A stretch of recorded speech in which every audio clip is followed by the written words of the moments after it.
Alright, isa pong magandang hapon sa inyo lahat, mga kapatid at mga kaibigan.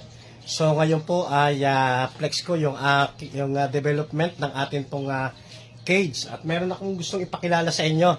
Yan. Ito yung aming nag-iisa na napakagandang Persian cat. Yan po.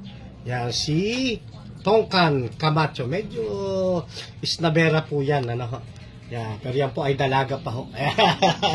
So ayan, ito na nga yung ating ginagawa, ano? Yan, so meron na siyang divider. Yan, ayan. So tatlong breeder po ang pwedeng ilagay dito, no? At nilagyan na rin natin ng lalagyan ng poop tray. Yun, no?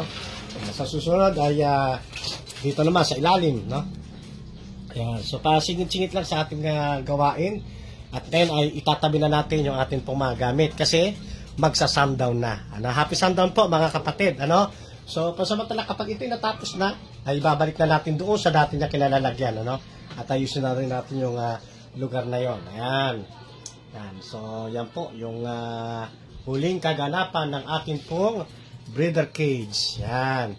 So hanggang dito lang po muna mga kalapatids. Ano po? Magandang hapon po sa inyo at happy sundown. Ano? At miss pa sa inyong lahat mga kalapatids.